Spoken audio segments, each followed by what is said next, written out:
各位贵宾，会议现在开始。The meeting will now continue. Mr. Dorg, the floor is yours.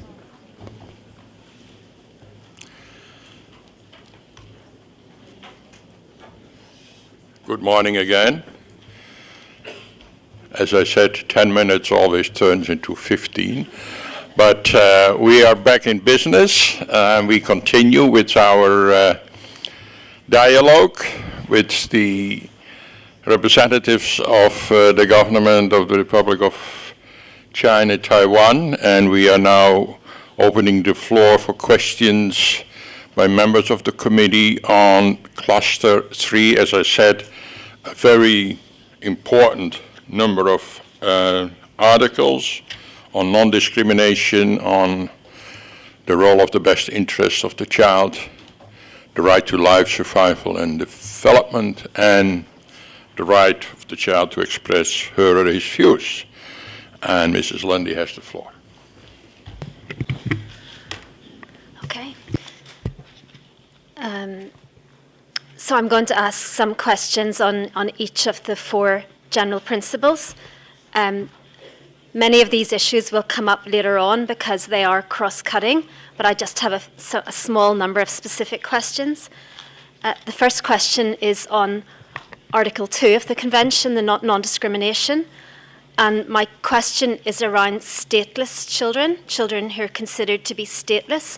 And I would just like a very simple answer to the question, what services or other benefits are there that stateless children are not entitled to? So what is it that stateless children may not receive that other children receive, if anything? Second question relates to children with disabilities, and I had a question about how many children with disabilities are either educated or reside in special institutions.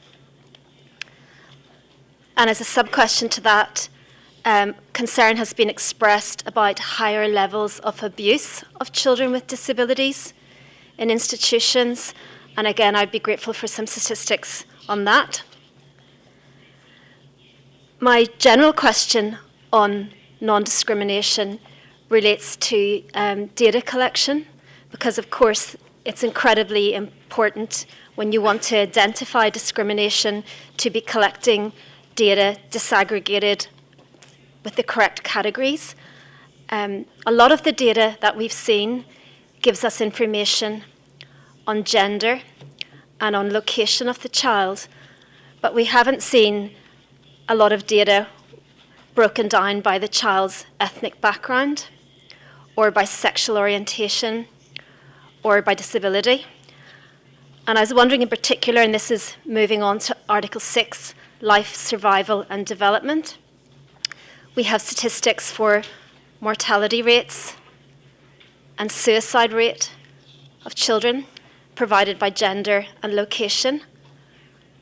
And we'd be interested in the statistics broken down. For instance, an issue has been raised about suicide rate in LGBT children. So again, is that data collected, and what are those statistics looking like? In terms of Article 3, we received information that Article 3 is in many parts of legislation, which is a very good thing, that it's incorporated in law, and I'm sure your review will ensure that Article 3, the best interest principle, is in all aspects of law affecting children. My question is a concern about how the best interest principle is understood in Taiwan, and I wonder, is there an official position or guidance on it? When I read the answers to the list of issues, and when I heard the response this morning about 18 and 19-year-olds, it seemed to me that best interest principle was being equated with protection. And the best interest principle is not just about protection. The Committee on the Rights of the Child has been clear that it should not be used as an excuse for paternalism to override children's wishes. And in fact, the best interest principle, we cannot decide that without actually talking to children and hearing their views. So I have an interest just generally, what is the guidance on that, and how are adults, decision makers trained on the best interest principle? And then finally, in relation to Article 12, the child's right to have their views given due weight. So this has become quite a significant issue in the reports from the NGOs and in our meeting with children yesterday. Many people were talking about the idea of a mindset, and a mindset that really doesn't see children as competent and capable decision makers in their own right. So you can have obligations in law to say that children's views must be collected, and you can set up institutional structures like school councils. But clearly they're not going to work unless there is a mindset that is respectful of children's capacity and children's ability to give informed opinions on their own lives. So the question, it's also a training question, not on the convention generally, but very specifically in what Professor Doak was talking about earlier about the concept of children and what is done to promote a notion amongst teachers, social workers, judges, parents, about the idea that the child has an independent, self-determining subject of rights. I think I'm going to leave it there. That's going to be enough. That's enough. Yeah. Yeah. Mrs. Carr. Don't forget your microphone. I would like to raise the question of supposed discrimination between children in the cities and children living in remote areas, rural areas. Discrimination with regard to budgets, allocation in the field of education, in the field of health, in the field of parental teaching, and also the question of discrimination on ethnic origin. Now, about hearing the opinion of the child, I would like to point at the problem that children in the education children field do not feel that their opinions is heard, because on the committees deciding on punishment, the ratio of students from the government students organization, there is not heard, or they are not related to. And the question is, how can we make them feel that they are heard at school when they feel that they are censored in their newsletters or in their publications? And I would like to go back to the best interest of the child with regard to the ages. Is it, in my opinion, I found that if a child is between the age of 18 and 20 is married, then he is considered capable of participating in legal and administrative. Is it the best interest of the child to get married at the age of 18 in order to be capable to participate in proceedings that relate to property only? I wonder what is the views with regard to this. And I wonder also if judges are trained to understand the best interest of the child and how to make a dialogue with the child that appears before them in order to hear their opinions. Thank you. Thank you. Yeah? Okay, go ahead.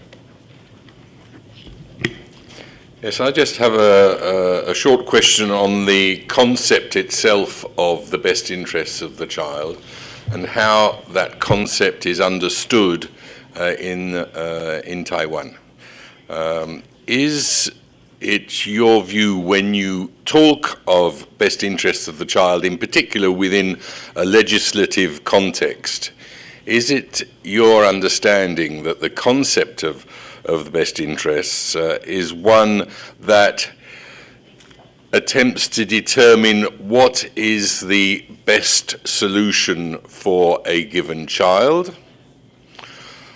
Is it one that attempts to determine the best choice among a number of possible solutions that are all in conformity with the rights of the child, and that you use best interests to determine which of those solutions, all of which are potentially in conformity with the rights of the child, but which of those is the most appropriate in this particular situation? Or is it a concept whereby the interests of the child would become more important than the interests of any other party, any other adult, any organization, or even the state itself? Or is it a combination of two of those or all three of those?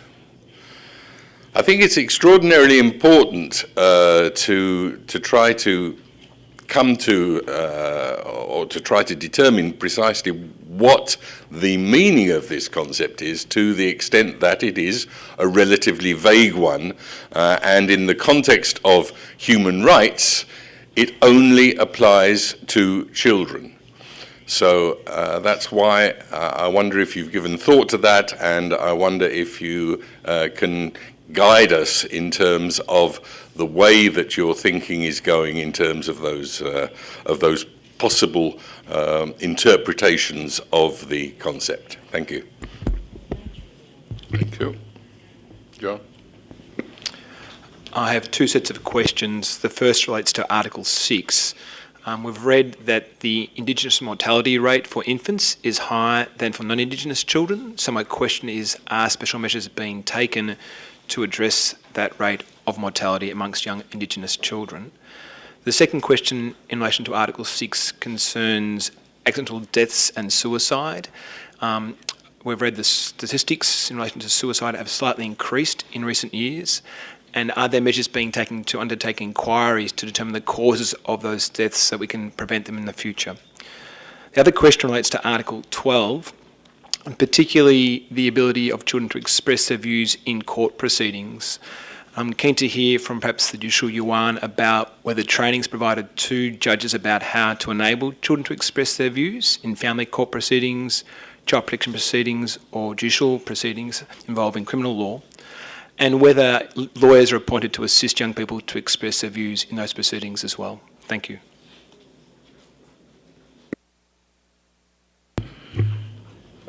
Thank you. And there is just one short follow-up question on the legal proceedings and the right of the child to express her or his views. I'd like to know how exactly the child is provided with the opportunity to express her or his views. We can take as an example a divorce procedure and children, and the matter of custody, the matter of contacts. Does the court invite children on a certain day and time to come to the court and express their views? Or is it depending on circumstances, wishes of parents, wishes of lawyers?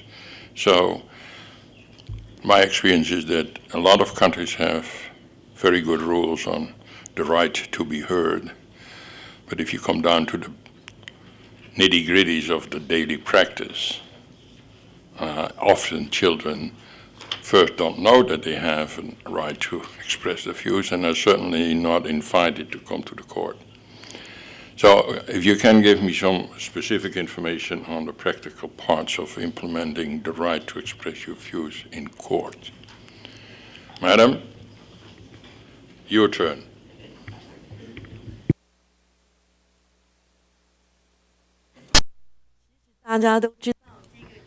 Well, on stateless children,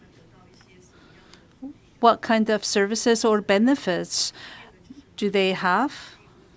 That's the first question. The second question is children with disabilities in terms of their right to education, whether or not they are abused at institutions. The third question is about data collection. I think our statistics office can offer explanation. There is no sufficient breakdown information based on ethnic background, sexual orientation, and disability. And another question is about the right to life, data on suicide rates, especially suicide rate in the rural area, as well as the infant child mortality in indigenous communities.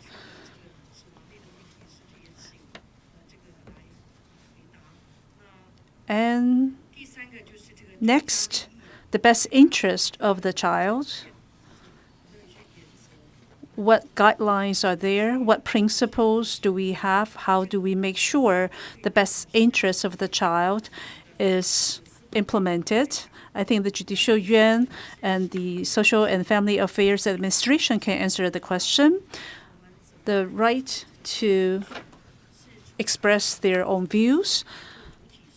Again, the child should be deemed as people with full personality, and they have the right to express their own views.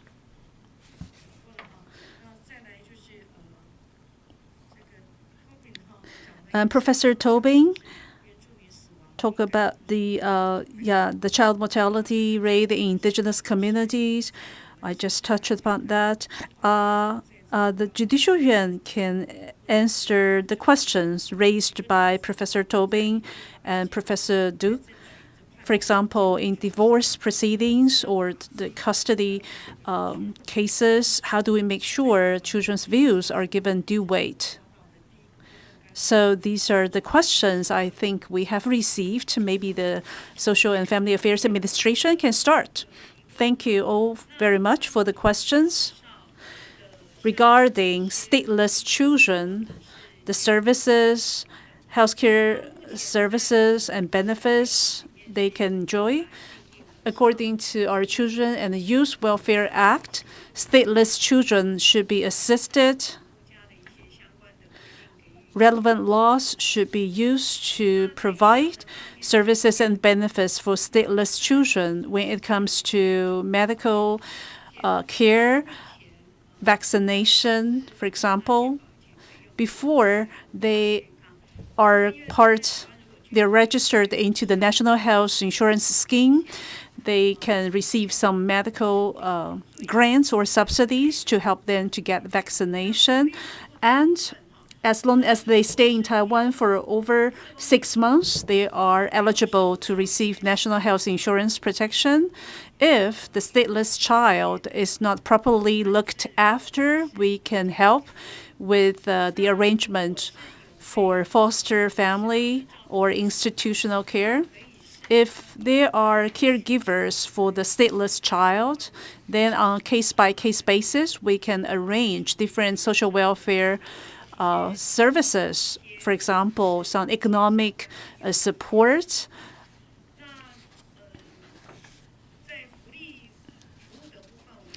In terms of services and benefits, I don't think there will be a big gap between stateless children and children born with clear nationality. As for children with the disabilities and the percentage of them being abused at institutions, the data did not show that children with disabilities are more prone to be abused. But in all the cases involving abused children, the children with disability has a slightly higher percentage than children without disabilities. I believe we need to conduct more analysis to see what's going on.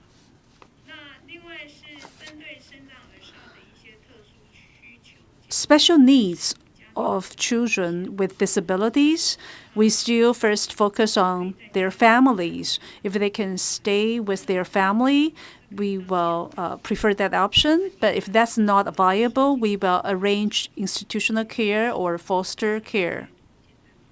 I think I'll leave it there now. Thank you.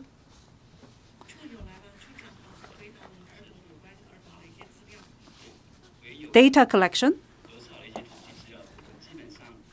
On this issue, different government authorities are responsible for collecting data related to their functions. So that's how we divide the work. Usually, we can conduct a survey, or there will be registry information that we can use. For social and economic data, for example, the cause of death data, usually we have to gather data based on the registry information. But in that case, there will be no indication of ethnic background or disability, but gender and location information will be included. So this is the restriction of the way how we collect data.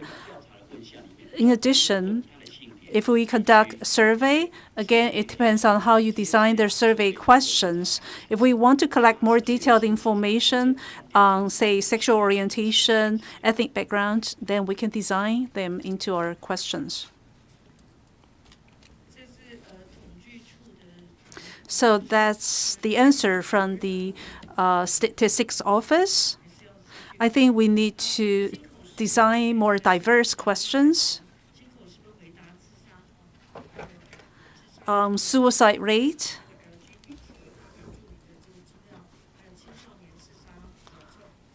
Especially the rising suicide rate among children. Suicide rate in recent years, indeed, among teenagers, especially those aged between 15 and 18, the suicide rate has been rising. In the statistics on the cause of death, there's no way we can tell why they committed suicide. But we did have some data on suicide attempts. In other words, when the child is sent to the hospital will try to gather information about why he attempted suicide. And it seems that love relations is the dominant factor causing children to adopt suicide or conflict with family members. And the third is about depression. And the fourth factor is relationship with classmates or school performance. So these are some data we have about why teenagers attempted suicide. And again, their activities on social media can be a contributing factor as well. Right now, more budget has been allocated to schools so that they can set up counseling offices. And there are 3-tier prevention program in place. At the MOHW, we are also working closely with schools to prevent suicide. If on the school side, they have identified students with depression. They will refer them to the hospitals and clinics to help them receive treatment. As for the suicide data in the indigenous communities, we have data only until 2013. It's because after 2013, the suicide rate among the indigenous children or community is not among the top 10 groups. Therefore, the Council for Indigenous Peoples stopped collecting data. And indeed, the existing data on suicide is not enough for us to tell why or whether or not why the indigenous peoples committed suicide. It seems that indigenous people do have a bit higher suicide rate.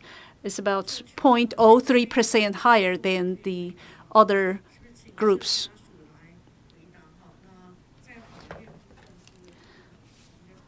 Social and Family Affairs Administration and the Ministry of Justice and the Judicial Yuan can also help shed light on our understanding of the best interest of the child. Please.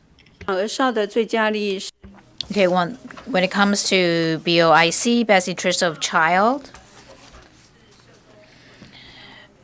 I think social workers or other professionals, when deal with children's affairs, we have to look at the overall environment of the children, the family, the issues themselves, and then to conduct a comprehensive analysis. And of course, the thoughts of the children is very important. It is also stipulated in CRC that we have to hear the children's opinions. So when social workers work with these children, they ask about what children think. And children have less resources than adults. So that's a factor we have to consider. And I think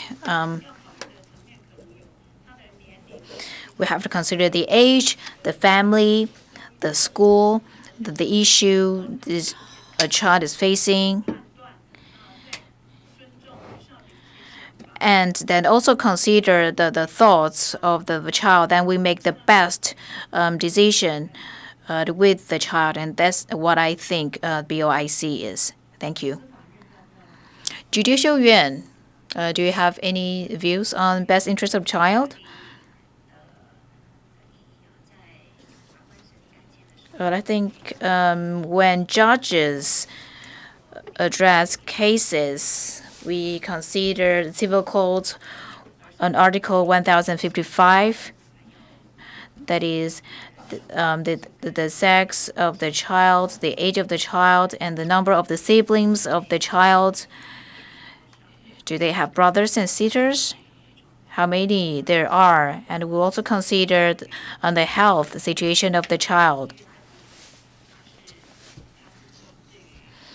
As for children's opinions, it is possible that children have some subjective opinions that they want to express, and the courts will use appropriate channels to understand these thoughts of children. The developmental stage of the child, the stakeholders in this case, such as parents or grandparents or other family members who live together in the family, such as their uncles and their aunts, and these people's age, economical situation, and characters. These are all of the things that judges will consider to guarantee the best interest of child. And in divorce cases, we will investigate whether a certain parent wants to truly take care of the child. We will also look at whether one parent is influencing the other parents in how they educate the child. If the two parents are not living together, is one party friendly with the other? The courts would consider children from different cultural groups, because when they're from different ethnic groups or cultural groups, there have to be some differences between children. So we would that's all the issues that we considered when we consider best interest of child. How about in judges training? In judges training, best interest of child and elements in the training, and learn to how to communicate with the children. Okay, next, well, on behalf of the Judicial Yuan, I would like to talk about how children's rights are protected in courts or in legal proceedings. Well, if it's a family case, when we deal with cases that are associated with children, courts respect children's right to express themselves. During the legal proceedings, if children are present, we will directly ask the children what's their thoughts on a particular matter. Additionally, to protect children's rights, we have a confidential court. That is, the legal proceedings are not made public, and we also try to establish a friendly court environment. When we ask opinions of children, we don't conduct the proceedings in normal courts. We go to a separate court, which is more cozy and comfortable. There are puppets, there are illustration books. Children can draw, paint, and play with stuffed animals so that they're less anxious. If it is necessary, we'll also ask social workers to be there. If it is necessary, that there will be separated investigation. If it is a domestic violence case, and family affair investigator will help investigate cases related to children. We also have psychologists, clinical psychologists, or counselors. They are asked to help to accompany the children when necessary, so they can accompany children in the legal proceedings and help children to express their opinions. And the social and welfare institutions may visit the children, whereas other professionals, such as teachers, if children and youth think it's necessary for the teachers to accompany them, then teachers are allowed to be with the children in the court. As for Juvenile Delinquency Act, when juvenile cases are addressed, the courts respect the youth's right to express their opinions, and judges tell the youth that they can choose their assistant to help express the opinions on their behalf, and they have the right to such legal assistance or legal representation. If in the process of the legal proceedings, the judge believes that it is necessary to have a professional to help ask the questions of the youth, then according to Juvenile Delinquent Act, there is a professional juvenile investigator to help ask questions. Next, moving on to the training for judges. Every year at Judges Academy, we organize training on CRC, on BOIC, on the protection of the right of children, and on the skills to investigate children's cases and how to ask questions of children. Each judge has to go over more than 12 hours of training on inquiry skills. And this training has been ongoing for many, many years. Thank you.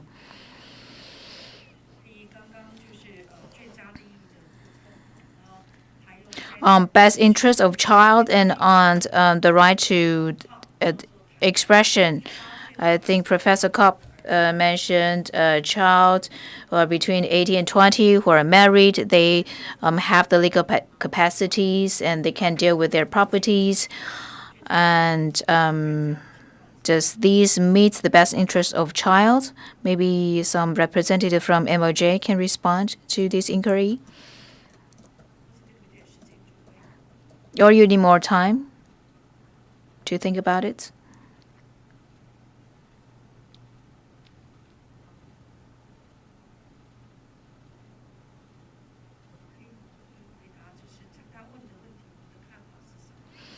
Maybe share your views on this question.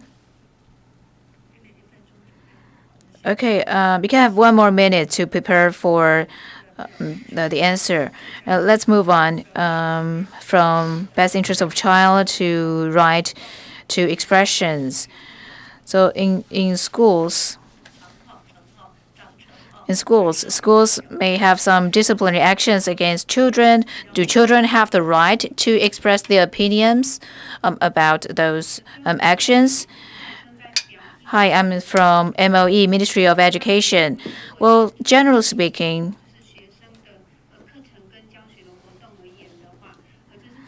in elementary and junior high schools, children can elect little mayor, which I mentioned earlier, or there are students' associations too. Through such structures, children are able to express their opinions regarding what improvements they want to see, what they want the schools to make, what facilities they want, what environments they want on campus. So students can make their opinions expressed. So this is their active way of providing their opinions. Well, in a more passive manner, there's the 113 hotline. If students are bullied or abused, they can call this 113 hotline. If students go to the factories and have a cooperation, a contract with their schools, they go to the factories and work there, but they don't think they are treated properly, then they can file a complaint. As for disciplinary actions, if students feel that their rights are violated under these actions, they can submit complaints to the review committee in school. So students can submit such a complaint to the review committee in the school. And if the students are not happy with the decision made by this committee, then these students can make appeal to the local government. So this is how students can express their thoughts and opinions. And in High School Education Act, Article 15 stipulates that children are representatives in school affairs meetings. So children can join school affairs meetings that decide important school matters. And in recent years,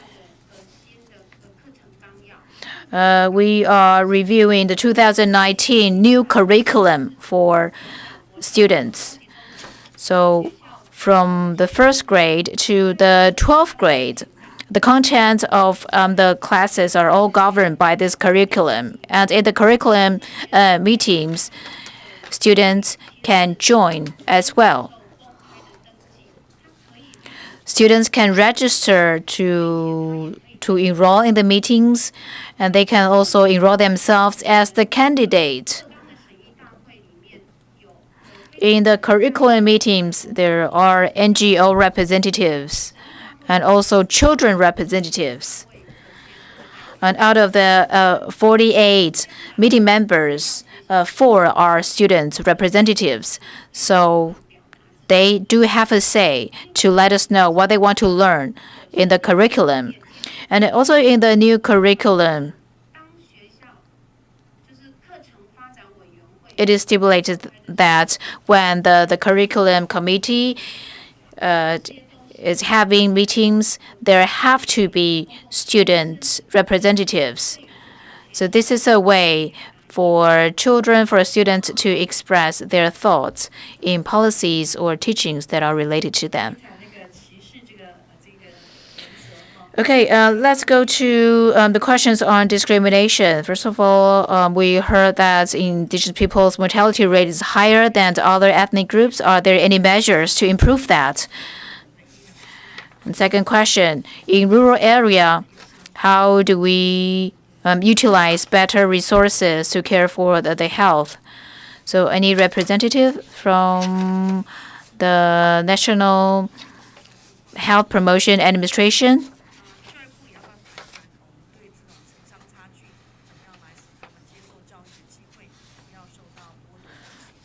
And how can we help children in rural areas not discriminated against?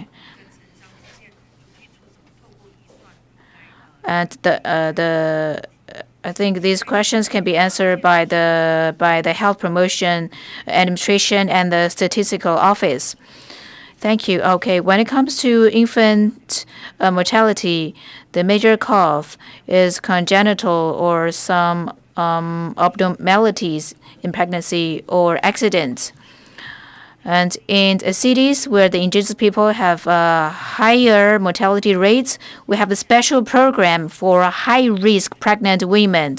So we care for the pregnant women when they were pregnant all the way till the child is born and becomes 6 months old. And as for premature babies, their mortality is also higher than other infants. So there is a special program for premature infants. We care for these infants all the way till they are 2 years old.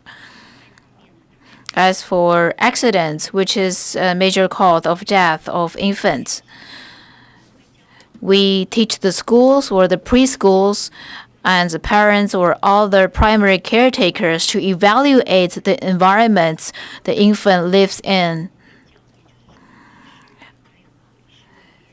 Doctors, nurses also help us to teach the parents and the caretakers.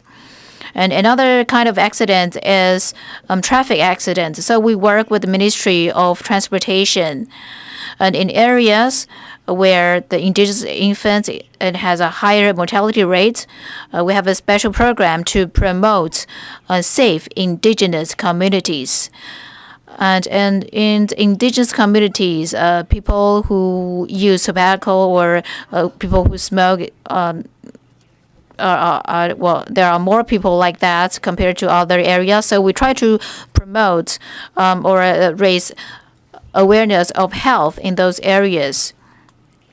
And reducing the mortality rate of infants is one of our important KPIs now.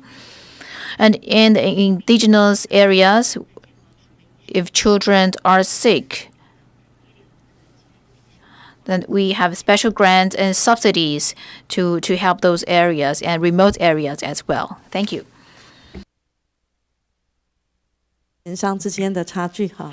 Okay, so the gap between the rural and urban areas, the Ministry of Education does allocate different budgets for these two regions. For example, we would provide more subsidies and grants to help rural schools to improve their infrastructure, facilities, and invest in parenting education. There will be more budget or grants for counselors at rural schools. In addition, for the overall improvement of the rural region, the Ministry of Education is now drafting a guideline for education in the rural area, from funding to more flexibility in the qualification of principals of schools and teachers at rural schools. For example, the compensation package may be better for teachers and principals at the rural schools. So this can serve as better incentives to make sure teachers can stay in rural schools. The children can also have better learning retention. As for the lunch meals at rural schools, the cost of preparing such lunch meals at the rural area is higher. Therefore, the ministry will offer higher salary to the kitchen workers at the rural schools, and more grants and subsidies are offered to these rural schools. And the ministry also offers tuition subsidies for indigenous students if they want to enter universities. And there are also sort of like affirmative action programs in place. And if the indigenous student shows sufficient proficiency in his ethnic languages, he will get extra credits or points in his entrance examination. So these are different incentives to help indigenous and rural students to have the same chances in entering higher education institutions. Thank you.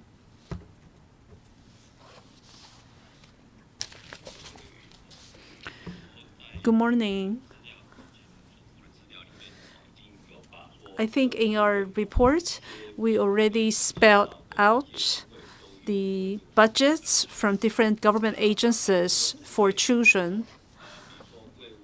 And the MOHW, the MOE representatives also explained what consideration they had in allocating budgets for children studying at the rural areas. These considerations are made in order to bridge the gap between the rural and the urban areas. Moreover, other agencies and ministries are doing similar things. For example, the Council of Indigenous Peoples has many special programs for indigenous peoples. Maybe the council can provide additional information later. Thank you. Social and Family Affairs Administration. Maybe you can provide you can provide additional information. For example, how medical care services are provided at rural areas.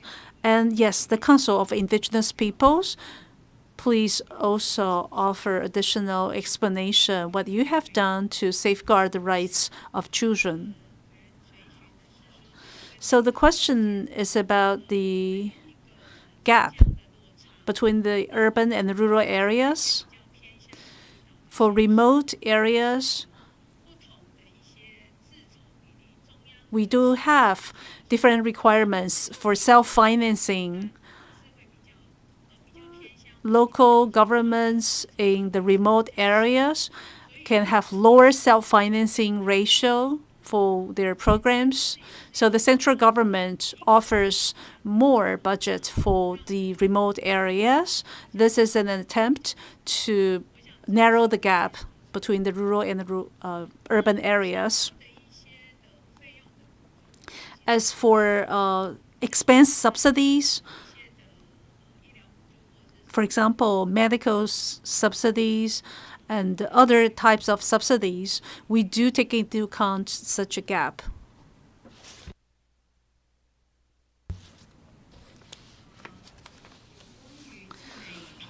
Regarding medical care in the rural area, we have two strategies that are ongoing. The first one is through the government's budget, each city and county in Taiwan will have pediatric pediatricians offering 24/7 medical care for children. In other words, the government's budget is used to make sure that children in the rural area have access to pediatricians services.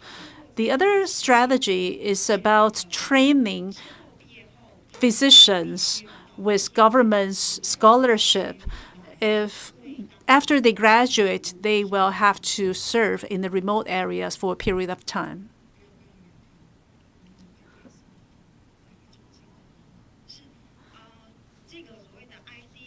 IDS, this is a project governed by the National Health Insurance Administration under the MOHW. The IOS is an attempt to integrate healthcare resources in different regions. Pediatrician services, of course, will be part of it, but they are also eye doctors, skin doctors, dermatologists. In other words, physicians will be sent from major hospitals to serve in the rural areas. That's the IDS.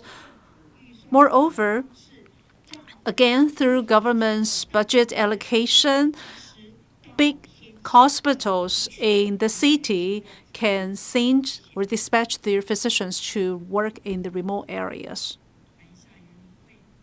The Council of Indigenous Peoples, thank you for the questions. Again, on the gap between the rural and urban areas. Yes, the gap is there. For example, the transportation infrastructure, there are also gaps among different ethnic groups. We have 30 indigenous communities, and in fact, 46% of them have moved to the urban area.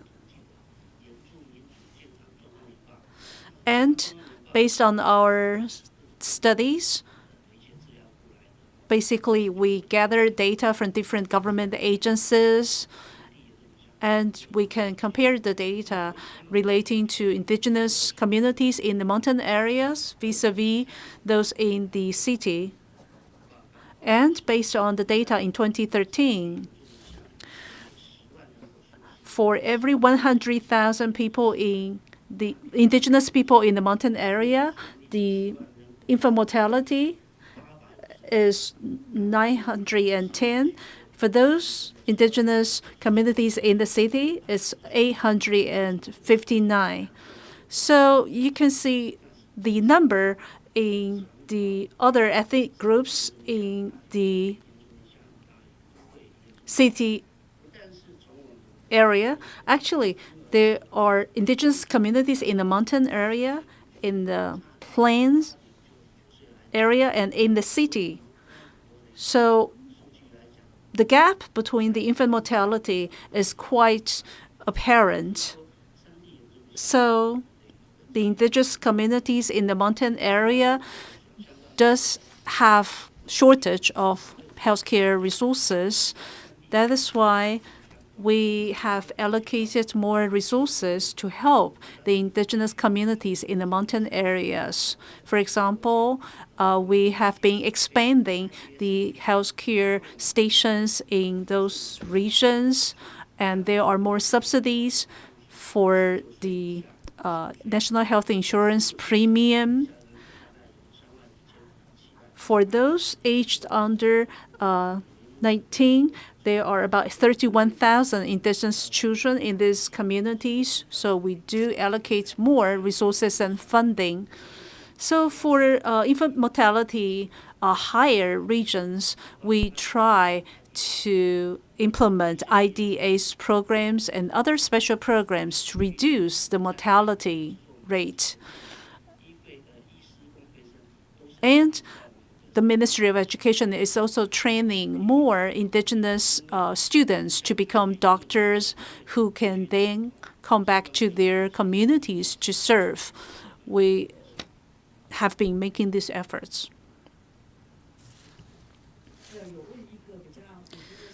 There's a question that requires further elaboration.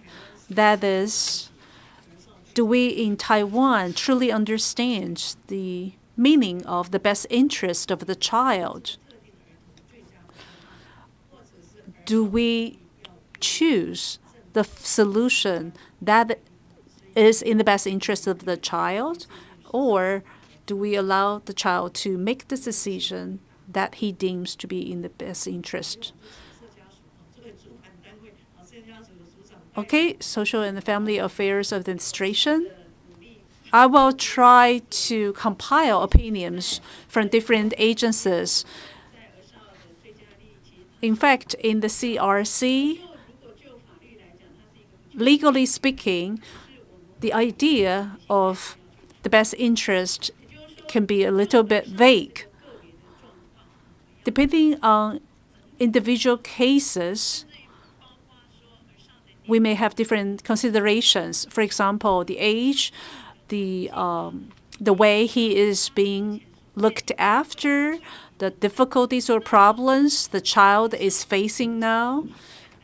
We need to see things from the child's eyes to make sure that the child stays healthy and stays in the best shape.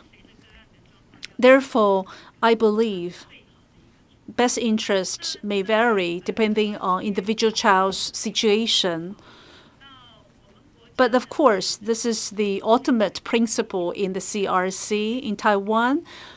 As we have made the CRC provisions part of our domestic law, we will spare no effort to implement the principle of the best interests. So for all professionals in rendering services to the child must receive training about the best interest of the child principle. Thank you. Maybe I can provide some information. We can look at the best interests from two perspectives. The first,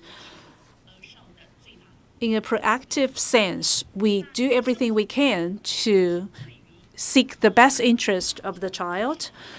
In a more passive sense, we try to reduce harm, any potential harm to the child's best interest.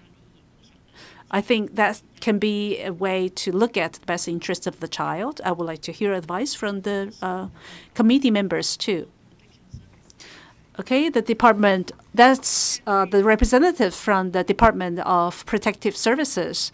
I think we have answered most of the questions. Thank you, Chair. Thank you very much. Well, we are 5 past midday. Are there follow-up questions? Okay. We may not answer your follow-up questions, but you have then 2 hours to think about an answer to the follow-up questions. Mrs. Karp?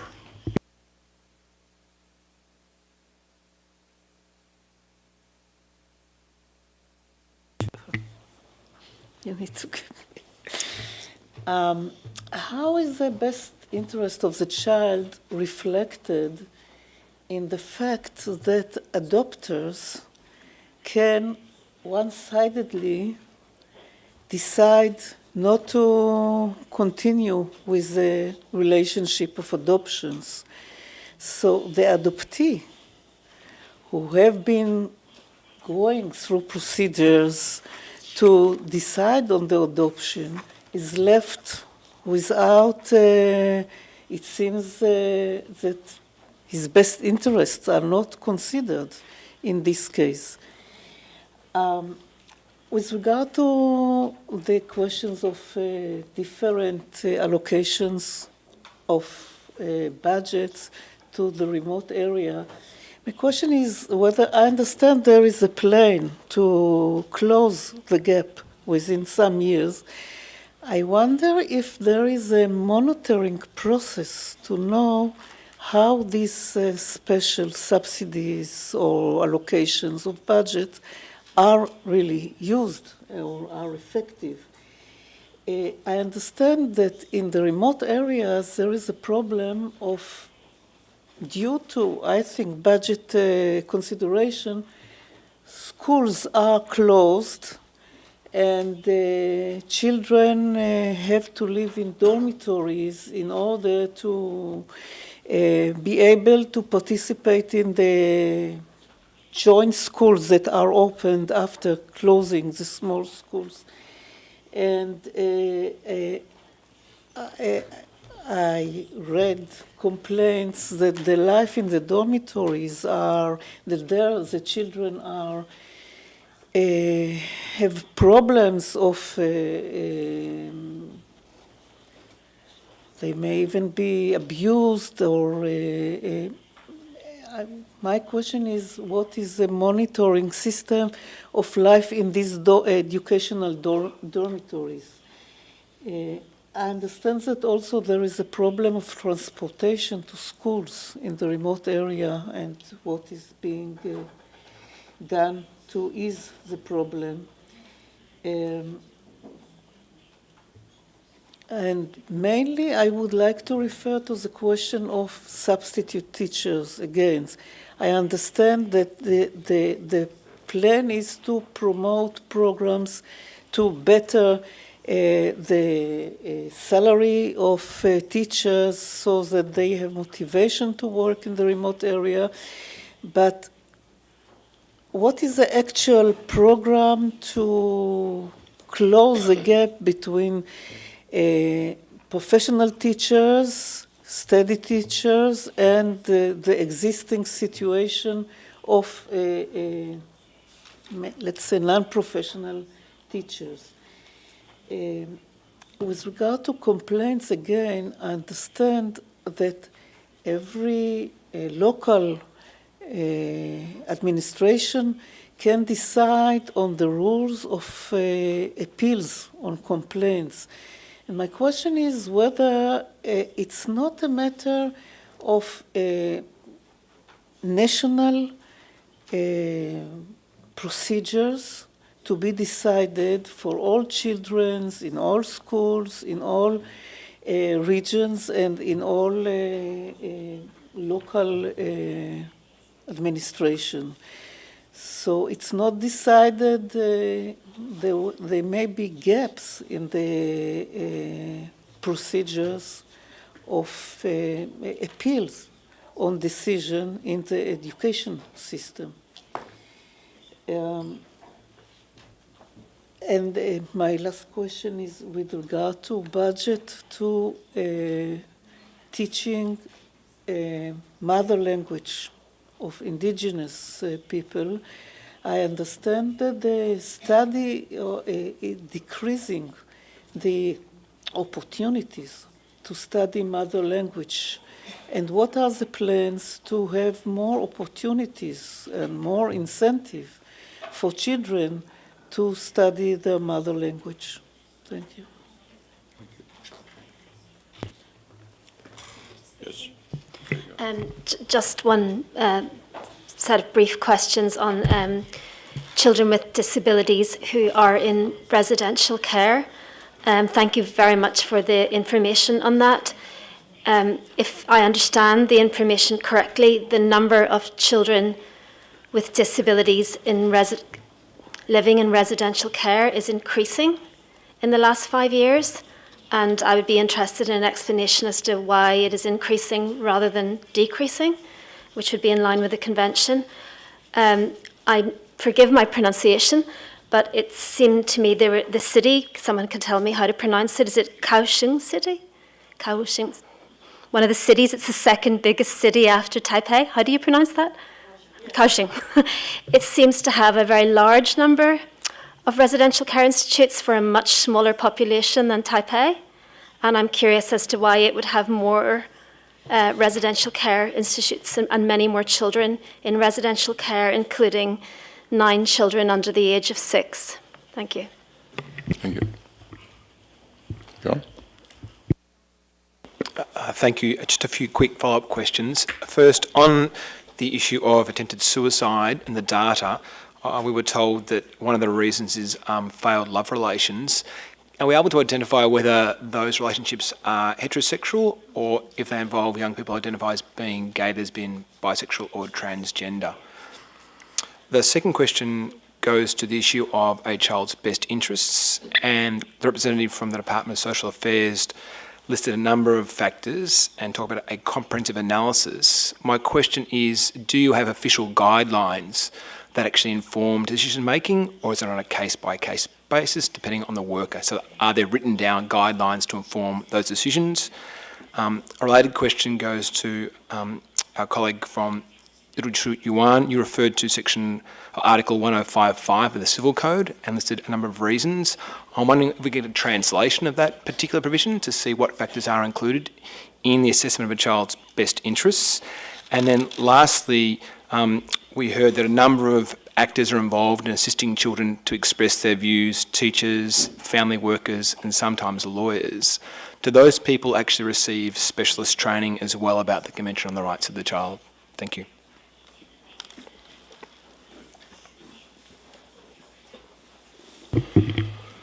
Okay, these are the follow-up questions. There's one on stateless children. If I understood the information in your report well, stateless children can get the Taiwanese nationality if they are adopted. If they are not adopted, what I understood is they can apply for citizenship of Taiwan after 18. So the question is, why do you not allow the obtaining of the citizenship of Taiwan for children? Let's say the children are adopted. Well, the current practice in most countries is that usually young children, so let's assume that somebody is 8, 9, or 10 as a stateless child and has to, if he can stay in Taiwan, be stateless for a long time.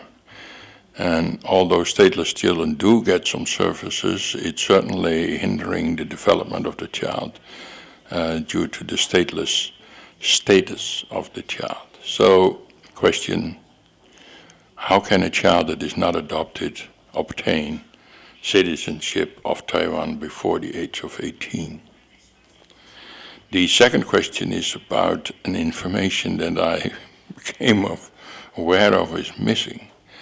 The children are heard in legal proceedings. The simple question, is there an age limit for hearing children? Or are you, in principle, hearing children regardless their age?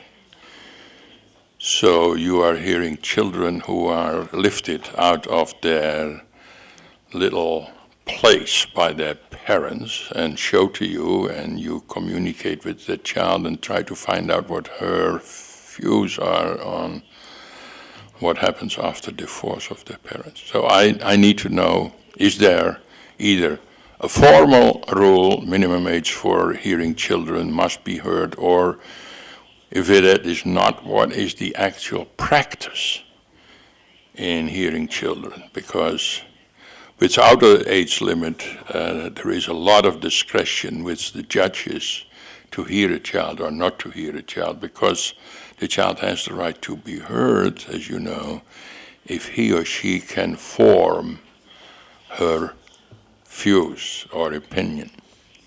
And I'm aware of the fact that there are a lot of judges that have different views on when a child is capable of forming her or his views. So I like an answer to that particular question as well. And as I said, Madam Head of the Delegation, it's lunchtime. So we are going to put an end to this morning session, and we will resume our meeting this afternoon at 2 p.m. Okay, enjoy your lunch, and particularly for all those who are going to work on the answers, don't forget to eat. Meeting is closed. 感谢各位参与上午的会议，我们在场外为您准备了午餐餐盒，欢迎您留在现场享用。我们将在1点20进行本场次的清场，届时还请您记得携带您的随身物品及归还口译设备。等一下，次长要说下午谁要回答。好的，那接下来的时间的话呢，我们会先交由次长进行说明。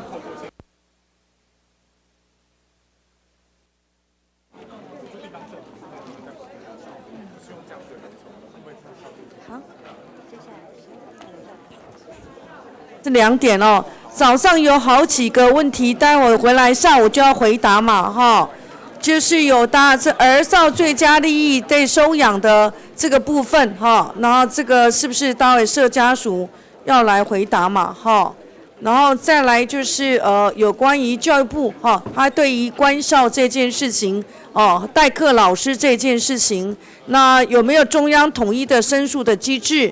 有没有让教导母语学习的方案？这个 Kobe 讲的4个问题都要教育部来回答哈，就是这大家知道哈。那这个 Randy 回答的问题就是我们儿少机构的人数上升哦，那为什么像高雄有一些的机构还在不断的在扩张？这么小的孩子9岁以下怎么放在机构里？我想这次社家属要回答。第3个就是Toby 的部分哦，就是刚刚好像没有回答这个亲口师讲的自杀里，没有对于情感，那情感中有没有再进一步分析，是不是跟他的性取向、LGBT 这些有关系？这个要请待会亲口师校友补充哦。那一样，儿少这个最佳利益全面的指导方针哦，民法10551之1的规定，这是法务部有没有英文版可以提供？然后这个再讲一次，司法院对于这个儿少的表意权有没有一些的一个受训的部分？然后无国籍的部分能不能取得国籍？内政部如果没有收养，然后这个法院对于这个儿童表意权，他一直在意有没有年龄，有没有不同的操作方式，实务上让他多了解一点点。下午就照这个次序开始就回来，自己有碰到问题的就要回答哈。好，谢谢。谢谢次长。那感谢各位参与上午的会议。那再次提醒，我们将在1点20进行本场次的清场。那届时会在1点50再次开放下午场次的入场。